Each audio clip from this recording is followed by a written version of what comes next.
The officiant smiled. And now? For the vows. My heart hammered against my ribs. I unfolded the paper my hands had trembled over for weeks. I looked at my husband, Mark, expecting to see the same love reflected back. Instead, I saw nothing, an empty calm. And in that moment, in front of 200 guests, I realized the man I was marrying was about to publicly declare that our entire relationship was a lie. This is the story of how my dream wedding became a declaration of war. If you believe that true justice comes from exposing the truth, make sure you subscribe and hit the bell. The air in the bridal suite was thick with the scent of lilies and expensive hairspray. Outside, the low, happy murmur of 200 guests settled into their seats. A sound that should have been comforting but instead sent a tremor through my hands. My maid of honor? Jenna. I was fussing with the lace on my sleeve. But my focus was on the small, cream-colored card resting on the vanity. Me vows? The ink, a deep midnight blue, had been dry for weeks, but I could still feel the phantom pressure of the pen in my fingers. The hours I'd spent trying to distill 5 years of a life into 200 perfect words. I picked up the card, the thick stalk feeling heavy and important. This was it. This was the moment that would stitch the past to the future. The final seal on a promise we'd been building since the day we met. I remembered sitting with my fiancé, Mark, in our small apartment kitchen months ago, scrolling through catering websites.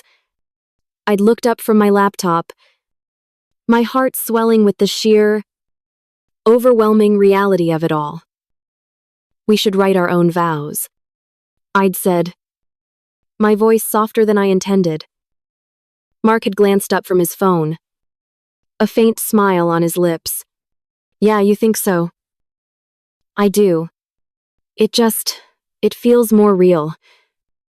You know, not just repeating what someone else wrote. He'd reached across the table and squeezed my hand, his thumb rubbing gentle circles over my knuckles. Whatever you want. Honey, if it's important to you, it's important to me. His words had been enough. I took the project on with a quiet fervor. Seeing it as our first joint act of creation for our marriage, I assumed, foolishly, that he was doing the same. That illusion had held until the night before the wedding. We were in our hotel room, the city lights of Cleveland glittering outside the panoramic window. I was running through a final mental checklist rings with the best man. Vendor payments settled. Seating chart triple-checked. I turned to him, where he was lying on the bed, scrolling through sports highlights on his phone, the blue light casting shadows across his face. Are your vows ready for tomorrow? I asked, trying to sound casual. Breze. He didn't look up. Oh. That. Yeah. I'm not really writing anything down. A cold knot formed in my stomach. What do you mean? I'll just wing it. You know, he finally looked at me. That easygoing grin plastered on his face. Keep it real. Speak from the heart. It's better when it's spontaneous. I just stood there, the checklist forgotten. Spontaneous felt like a synonym for unprepared. From the heart felt like a platitude to cover for a lack of effort. But I swallowed the cold feeling, forcing a smile back at him. I told myself he was just different from me. He wasn't a planner, he was a man of action. Not words. I was being neurotic. I was being a bridezilla. I needed to let it go. And so I did. I let it go all the way up to the moment my dad walked me down the aisle.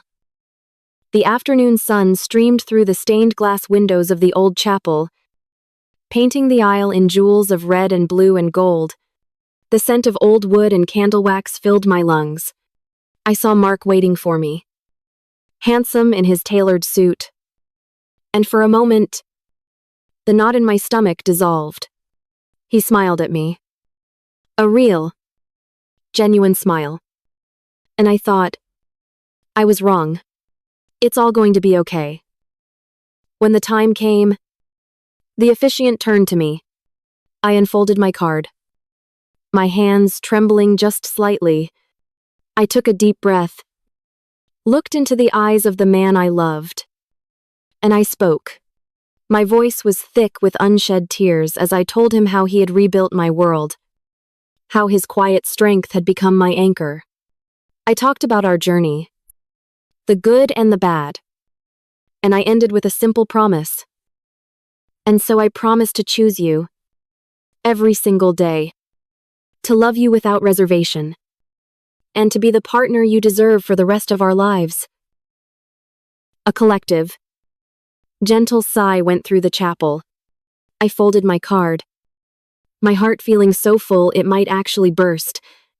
I looked at him, my expression open and vulnerable, waiting to receive his heart in return. The officiant smiled. And now, Mark. Mark cleared his throat. He glanced at me. Then his eyes flickered out over the crowd, almost as if he were looking for an escape route. Sarah, he began. And the silence in the room was absolute. Well, you know I'm not great with all these fancy words. I love you. I'm really happy we're here today. So, yeah. Thanks, everyone, for coming. That was it. It couldn't have been more than 15 seconds. The words just hung in the air, hollow and insufficient. The silence that followed wasn't appreciative. It was stunned, awkward. I could feel 200 pairs of eyes on me, their pity like a physical weight. I saw my mother's smile falter. I saw Jenna's eyes narrow in disbelief. I kept my gaze locked on Mark, desperately searching his face for a sign, a hint of nervousness, a flicker of regret. Anything to show that he knew how badly he'd just fumbled this sacred moment. But there was nothing. His expression was placid, almost blank. And beneath that blankness, I saw something else. Something that made the blood run cold in my veins. It looked like defiance. As the officiant, flüsteret, rushed to finish the ceremony, I stood there, a ghost at my own wedding. The joyful pronouncement of husband and wife sounded like a death sentence. The reception was a blur of forced smiles and stilted conversations. The music was too loud, the lights too bright. Every person who came up to congratulate me felt like they were offering condolences. I could see them talking in hushed groups, their eyes darting over to me and Mark with a mixture of curiosity and sympathy. I felt like an exhibit at a zoo, the crying bride. Jenna finally cornered me by the gift table, her face a mask of cold fury. Chloe. What in the hell was that she whispered, her voice tight. That wasn't just lazy. That was cruel. He stood up there and made you look like a desperate fool who was a million times more invested than he was. Her words were like a slap, but they were a necessary one. They confirmed I wasn't insane. I wasn't overreacting. The humiliation I felt was real, and it had been inflicted on purpose. A little later, Mark's mother, Carol, found me. She wrapped me in a stiff, papery hug that offered no comfort. "Don't you pay it any mind," she said, patting my arm. "My Mark. He's a practical boy. Not all this sentimental nonsense. That's just how men are. Dear, his actions are what matter." She was trying to smooth things over, to protect her son. But all her words did was pour salt in the wound. She was telling me my feelings were invalid, that my desire for emotional connection and respect was sentimental nonsense. That night, in the sprawling, impersonal silence of our honeymoon suite. The charade finally broke. The champagne sat untouched. The rose petals on the bed looked like scattered blood. I sat on the edge of the mattress. My wedding dress pooled around my feet like a fallen cloud. When he came out of the bathroom, I finally let the tears fall. "Why would you do that to me?" Mark, my voice was barely a whisper. "In front of everyone. You made me feel so stupid. So alone." He sighed. A deep, annoyed sound, and started unbuttoning his shirt. He wouldn't look at me. "Chloe, come on. You're really overreacting now." Overreacting, I poured my entire heart out on that piece of paper. "And you gave me nothing. It felt like you didn't care." He finally turned to face me, his expression not apologetic, but impatient, annoyed, as if I were a whining child. "I married you, didn't I?" he said, his voice flat. "Isn't that enough of a statement, Jesus? Don't ruin our wedding night just because I didn't say a few pretty words you wanted to hear." And with that, he climbed into bed, turned his back to me, and within minutes, I could hear the slow, steady rhythm of his breathing as he drifted off to sleep. I just sat there, in the darkness, the silence of the room broken only by my own ragged breaths. He hadn't just dismissed my feelings, he had condemned them. And as I stared at the outline of his back, a solid, unmoving wall between us, I realized the loneliness I felt at the altar was nothing compared to this. I don't know how long I sat there in the dark, a statue in a silk dress. Eventually, the cold from the floorboards seeped through the layers of fabric, and I shivered myself back to life. I peeled the heavy gown off my body, letting it fall into a careless heap on the floor. A dead thing.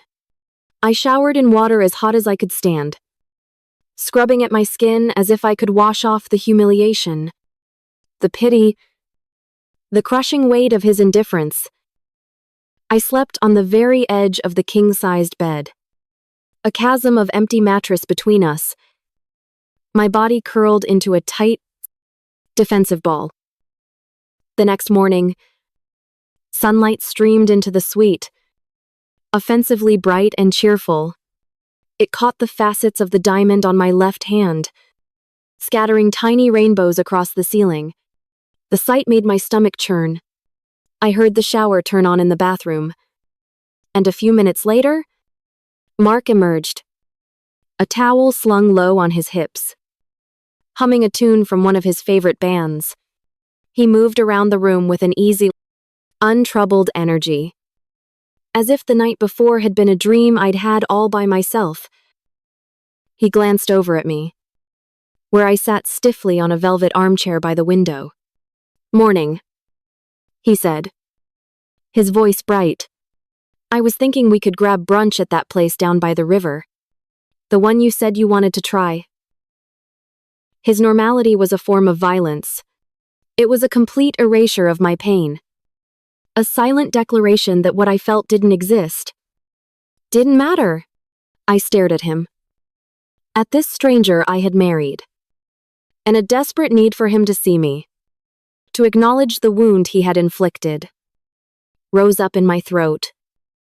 "I don't want to go to brunch, Mark," I said, my voice quiet but steady. He paused in the middle of buttoning his shirt. "Okay, room service then, I'm starving." "No, I don't want to pretend that everything is fine. Everything is not fine. What you did yesterday, it broke something. I need you to understand that."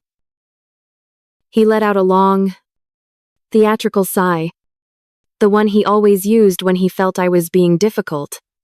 He sat on the edge of the bed, facing me, and adopted a look of strained patience. "Chloe, we talked about this. I said I was sorry. I'm not a poet. Okay, I'm a guy who shows his love by, you know, being here. By choosing to build a life with you. Why isn't that enough? Because words matter. That promise mattered. It wasn't a poetry slam. It was our wedding. It was supposed to be the one day where we told each other and the world what that promise meant. And you treated it like an inconvenience. He started to get defensive, his voice rising. An inconvenience. I just spent $50,000 on this inconvenience. My parents flew in from Arizona. I stood there. I said, I do. What more do you want? He shook his head. A smirk playing on his lips that made my blood run cold. You know, a couple of my buddies even said your vows were a little intense.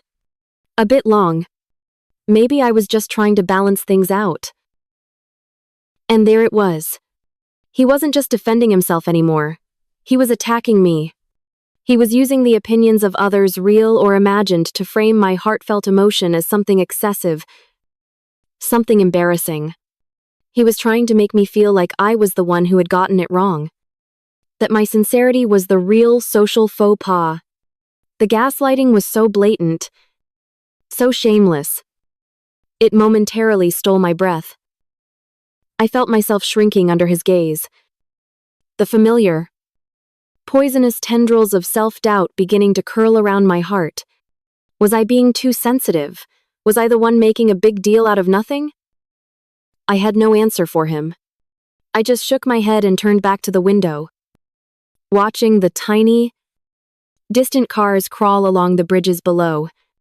The conversation was over. He had won. He had successfully painted me as the hysterical, overly emotional woman, and himself as the logical, long-suffering man. He got dressed, ordered himself a massive breakfast from room service, and ate it while watching television. The silence between us growing heavier and more suffocating with every passing minute. He eventually left, saying he was going to the hotel gym to clear his head. A final, parting shot that implied I was the source of his stress. The moment the door clicked shut behind him, the facade I had been holding up crumbled. The silence he left behind was a vacuum, and my thoughts rushed in to fill it. Why? It was the only question I had. A single word that echoed in the cavern of my mind. Why would he be so deliberately cruel? Why would he humiliate me and then act like I was crazy for feeling it? Laziness didn't explain it. A simple fear of public speaking didn't explain the cold defiance in his eyes. It was something deeper. Something calculated. My mind started to sift through our history, searching for a precedent. For any other time he had shown this capacity for casual cruelty. And then, like a thunderclap in the silent room, it hit me. 4 years ago, the biggest mistake of my life. A period when we were struggling, when I felt lonely and unseen, and I'd sought validation elsewhere. It was a brief, sordid, and shameful affair that I had ended myself before confessing everything to Mark. My world shattering around me. The aftermath was brutal. Months of tears, of painful conversations, of him sleeping on the couch. We'd almost broken up a dozen times, but we didn't. We went to therapy. I did everything I could to show him how sorry I was, to earn back his trust. And eventually, he'd told me he was ready to move forward. He had forgiven me. Or had he? Suddenly, I was replaying the last few years through a new, horrifying lens. The little barbs disguised as jokes. The times he'd shut down emotionally when things were going too well. The subtle ways he'd undercut my confidence. I had dismissed them all as quirks, as lingering scars from a wound that was still healing. But what if they weren't scars? What if they were symptoms of a poison that had been coursing through the veins of our relationship all along? The memory surfaced with a clarity that made me physically recoil. It was an email. After months of couples therapy, when we were finally at a turning point, he had sent me an email. I was traveling for work, and he'd sent it late at night. It was long and heartfelt, the most emotionally open he had ever been. He wrote about his pain, his anger, and his decision to finally, truly, let it go. He had promised me a clean slate. A frantic energy seized me. I needed to see it. I needed to know if that memory was real. My old laptop, the one I'd had back then, was in my main suitcase. I tore it open, throwing clothes onto the floor until my fingers hit the cold metal of the case. I pulled it out, my hands fumbling with the zipper. The battery was dead. Of course, I scrambled to find the charger, my heart hammering against my ribs. The 5 minutes it took for the old machine to boot up felt like 5 hours. I connected to the hotel Wi-Fi, my fingers slipping on the trackpad. I opened my old mail client. The program slow and clunky. I typed his name and the word promise into the search bar. My breath caught in my chest. There.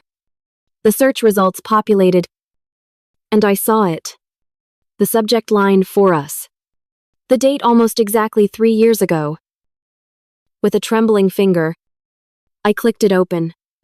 I scanned past the painful paragraphs about his hurt and went straight to the end. The words seemed to leap off the screen, glowing with a terrible, damning light. I've thought a lot about this, and I choose us. I choose to forgive you. Chloe, I promise I will not hold this over your head. I will not use the past against you. This is our fresh start. A wave of nausea washed over me. I read the words again. And again. I will not use the past against you. A cold, sharp, and terrifying clarity descended. The wedding vows weren't an oversight. They weren't a failure of nerve. They were a weapon. He had waited for the most public, most sacred moment of my life. A moment that was supposed to be about our fresh start. And he had used the past against me in the most spectacularly passive-aggressive way imaginable. He had punished me.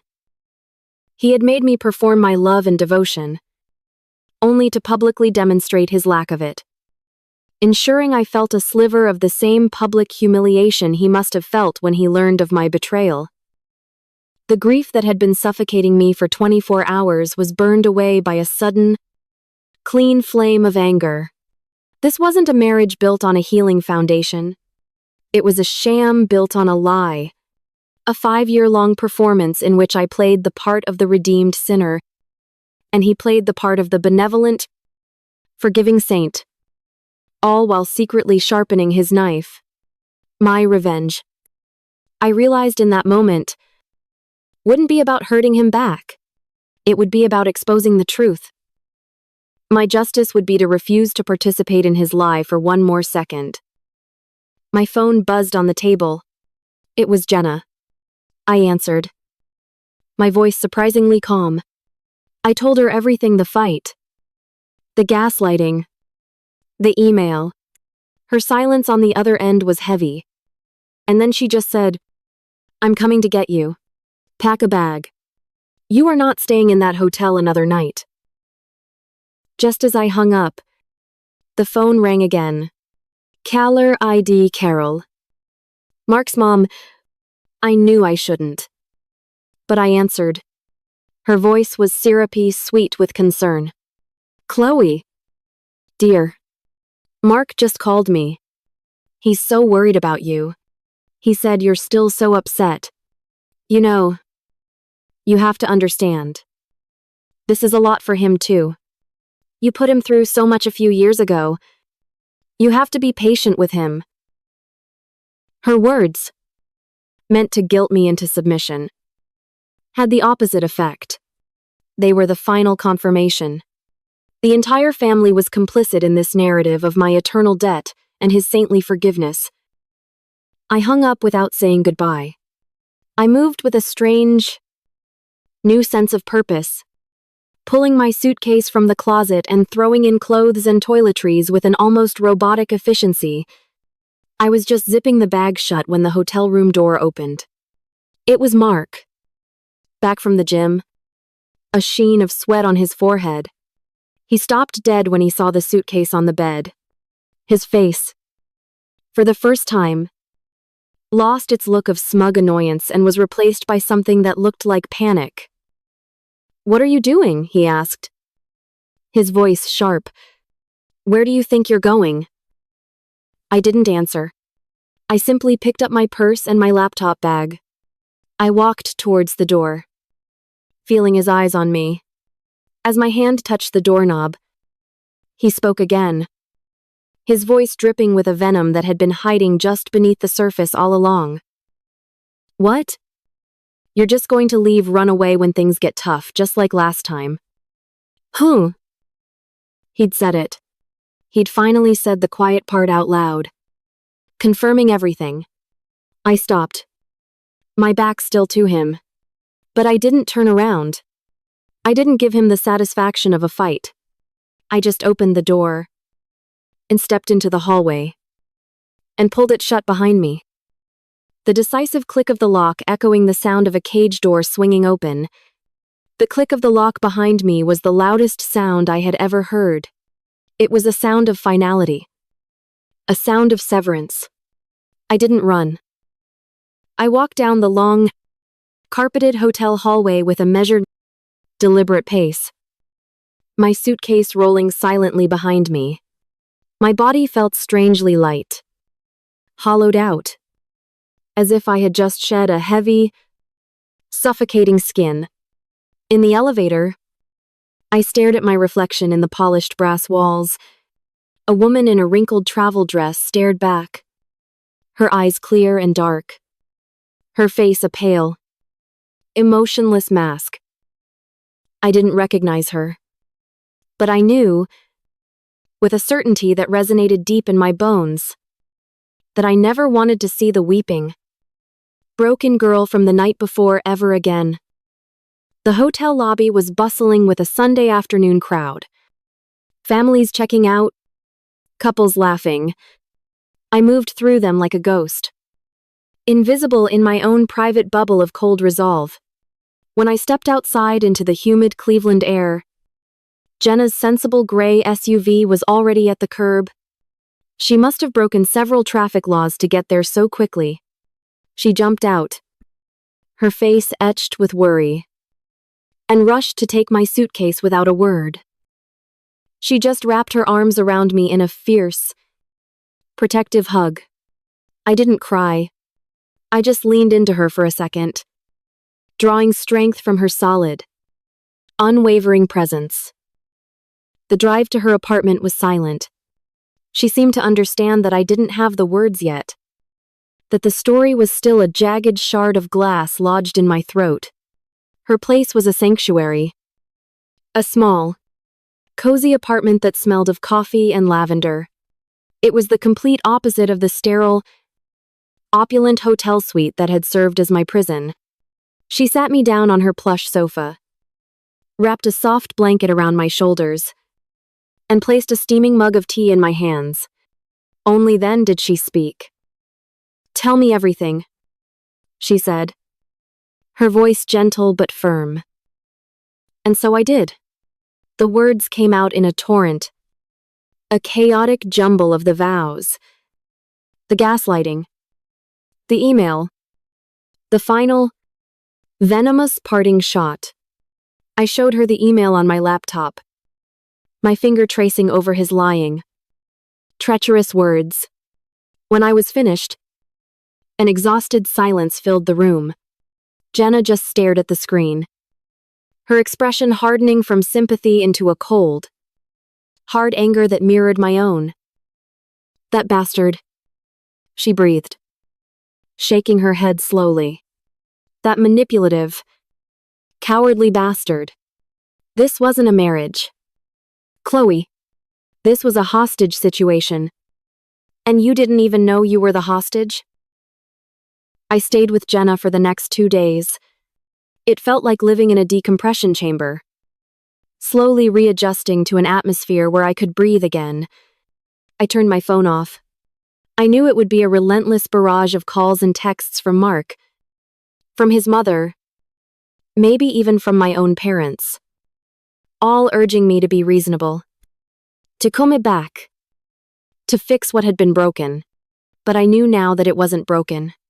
It had been built on a rotten foundation from the start. I needed silence. I needed to let the cold, clean anger solidify into a plan. I wasn't interested in revenge. Not in the petty, destructive way he had been. I was interested in justice. The justice of a clean, undeniable truth. On the third day, I turned my phone back on. As predicted, it was a minefield. A dozen missed calls from Mark, twice as many from his mother. A string of texts from him, escalating from feigned concern. Chloe. Where are you? I'm so worried to frustration. This is ridiculous. Just come home and we can talk. To outright emotional blackmail. Are you really going to throw 5 years away over one stupid mistake? The irony of that last one was so bitter it almost made me laugh. I ignored them all. I took a deep, steadying breath, opened a new message, and typed his name. My fingers were steady. We need to talk. In person. One last time. Meet me at the house this afternoon at 5. I didn't say please. It wasn't a request. I hit send before I could second-guess myself. His reply came back in less than a minute. Of course. I'll be there. I love you. That last part was like a punch to the gut. Ad esperate. Pathetic attempt to regain control. I didn't reply. I drove to the house, our house, an hour early. The key felt strange in my hand, like I was breaking into someone else's life. The air inside was still and stuffy, smelling faintly of the catered food from our rehearsal dinner just a few nights ago. A lifetime ago. Wedding gifts were still piled on a table in the corner. Bright, cheerful packages that looked grotesque and mocking. I walked through the rooms. A ghost in my own home. Everything, the couch we'd picked out together. The photos on the wall. The silly coffee mug he'd bought me was a testament to a lie. I went to the dining room table. This was the place. It was neutral territory. A place for conversation. Not the emotional minefield of the living room or the bedroom. I sat down in my usual chair, the one facing the door. I took out my phone, opened the voice memo app, and pressed record. I placed it on the table beside my purse. Screen down. It was a one-party consent state. It was my insurance against his lies.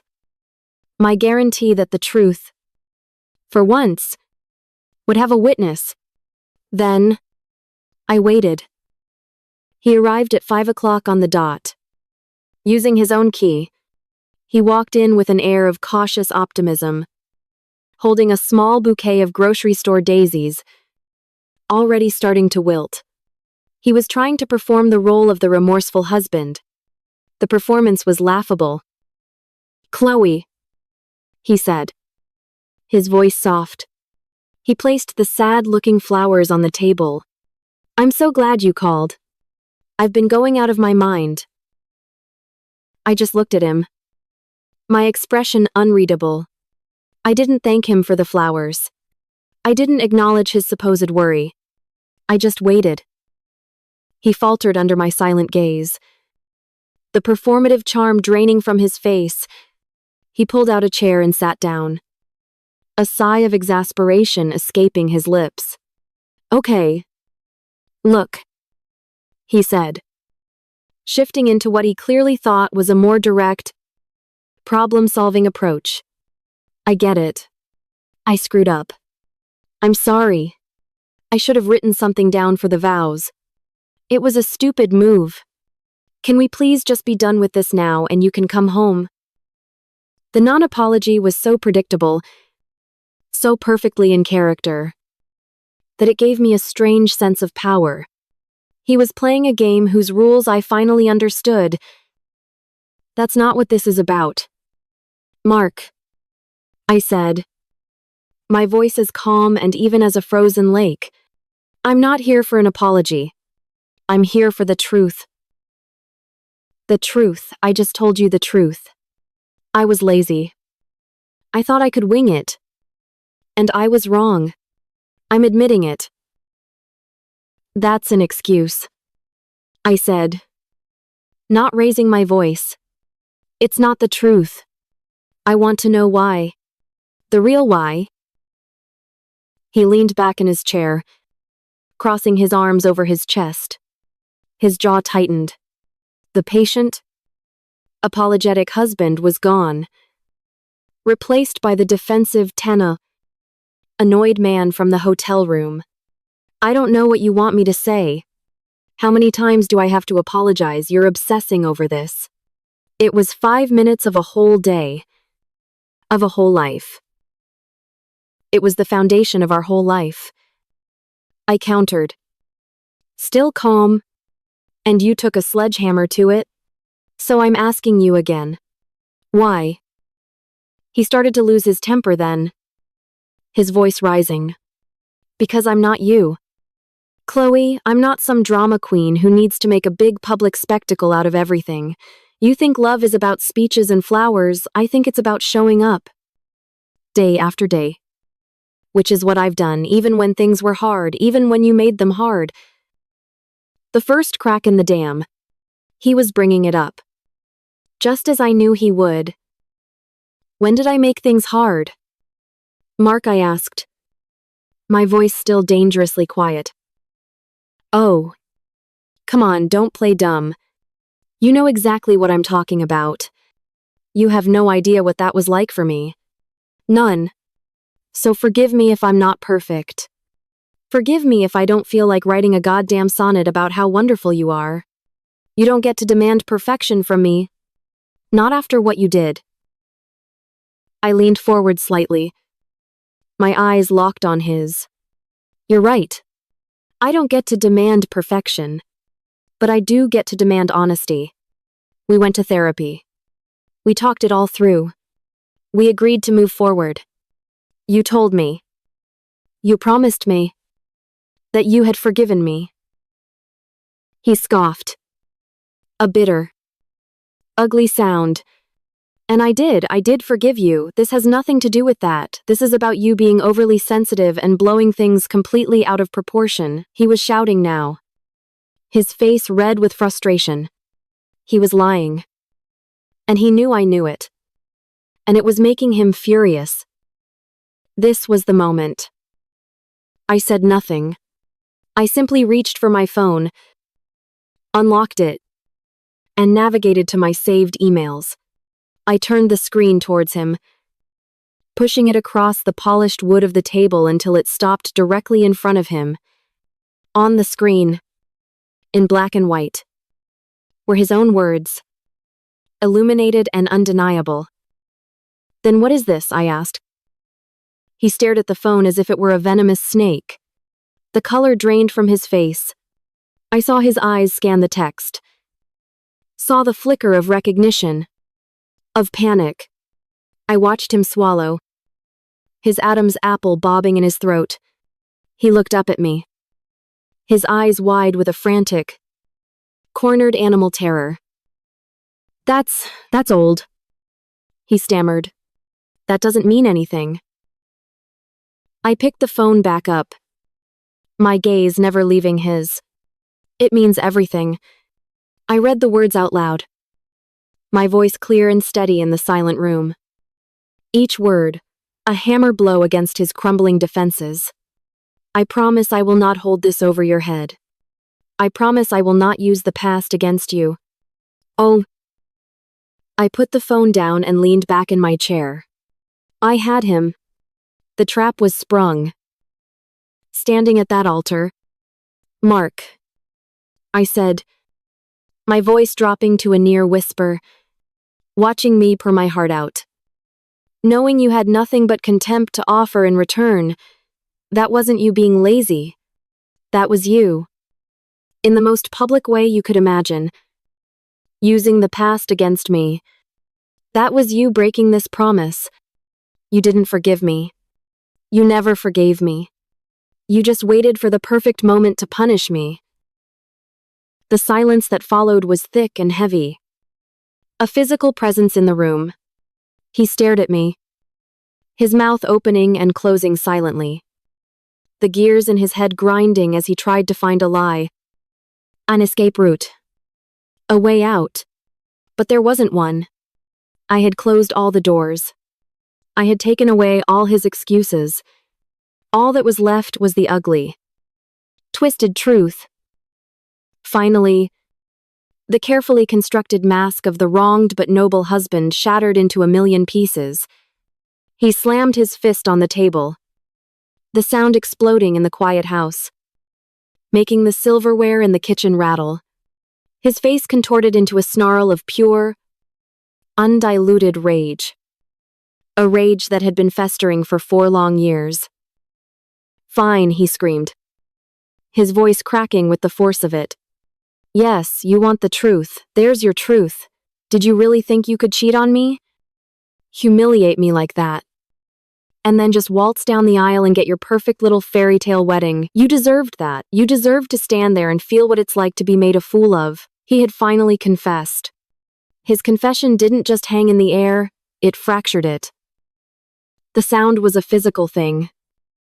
A fault line cracking through the foundation of the house.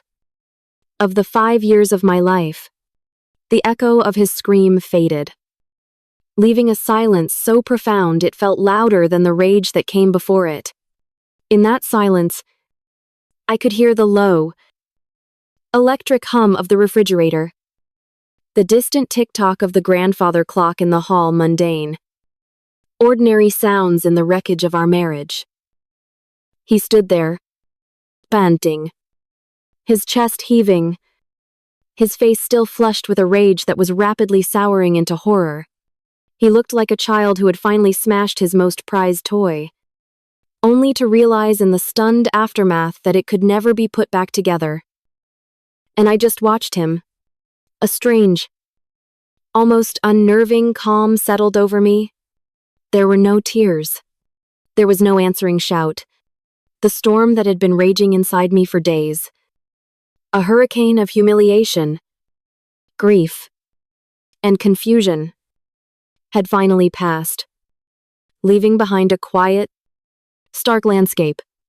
I could feel a weight. I didn't even realize I was carrying the weight of guilt, of atonement, of constantly trying to prove I was worthy of a forgiveness that was never real dissolve from my shoulders. My chest, which had felt tight for days, finally loosened. I took a deep, full breath. The first one I'd truly taken since I'd said the words I do. It was the truth. Ugly and cruel. But it was the truth. And the truth, I was learning in that moment, was liberating. Mark's collapse was as swift as his eruption.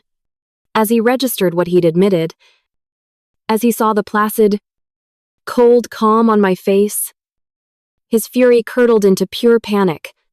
His eyes widened. The smugness gone, replaced by a raw, animal desperation. He scrambled around the table, his hands reaching for me as if he were a drowning man. "No. Chloe. Wait," he stammered, his voice suddenly weak, pleading. I didn't mean that. I was just angry. The words just came out. You know I don't feel that way." It was pathetic. It was predictable. The final, desperate gaslight. A feeble attempt to shove the monster he'd just revealed back into its cage. I didn't flinch as he got closer. I just looked at his outstretched hands, then up into his eyes. "No. Mark," I said, my voice as even and still as a frozen lake. This time is different. You weren't just angry. You were honest. For the first time in a very long time. You told the absolute truth. Please. Chloe. He begged, trying to take my hands. But I pulled them away. Don't do this. We can fix this. We can go back to therapy. I'll work harder. I promise. His promise. The word was a joke now. A cruel parodi. He still didn't get it. He thought this was a negotiation. Another argument that could be smoothed over with empty pledges. He didn't realize he hadn't just hurt my feelings, he had revealed his character. And there was no fixing that. I slowly stood up, the legs of my chair scraping softly against the hardwood floor. The simple movement seemed to startle him. I looked around the room.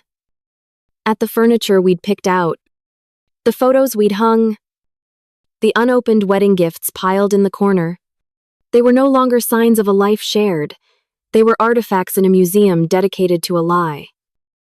Thank you, Mark, I said, and the genuine sincerity in my voice seemed to confuse him more than anything.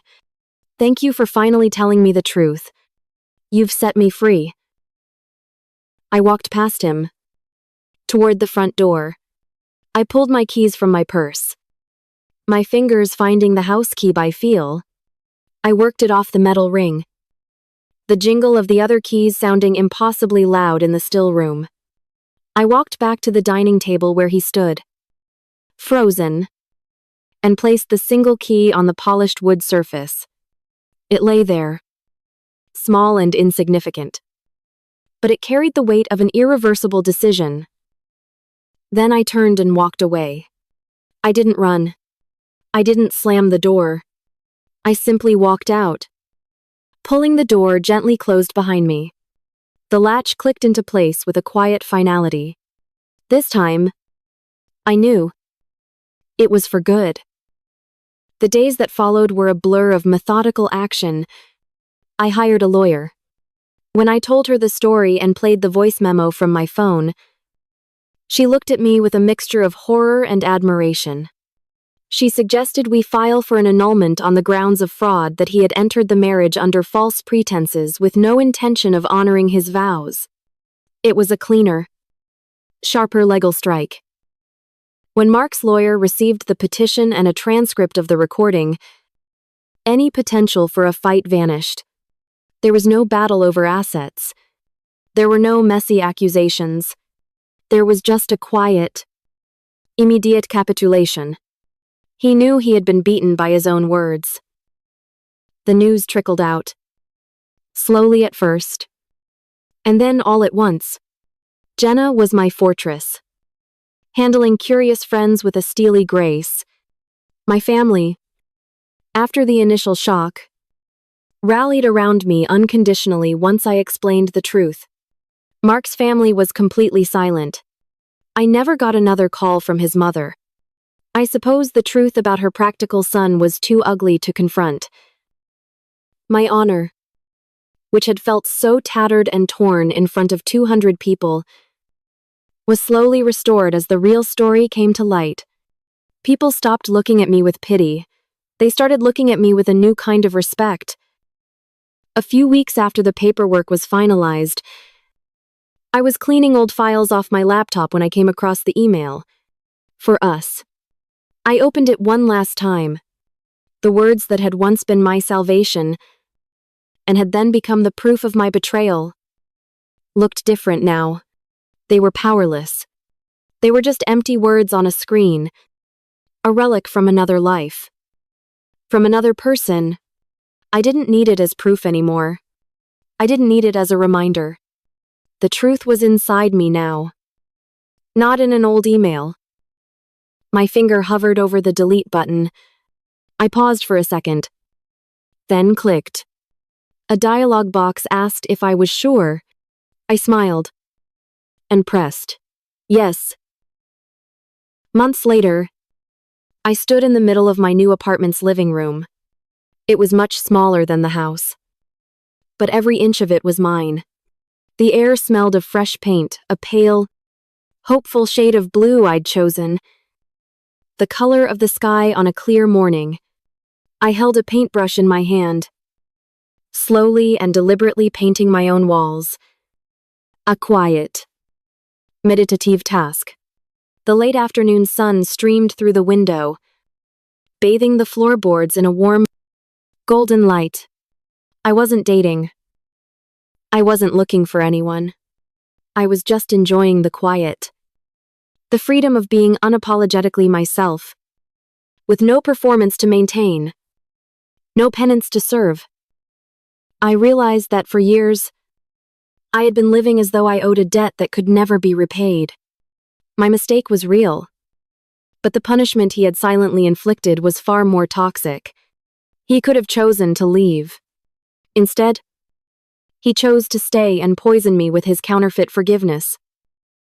In the end, I forgave myself for what I did all those years ago, and I forgave myself for believing in a beautiful lie for so long.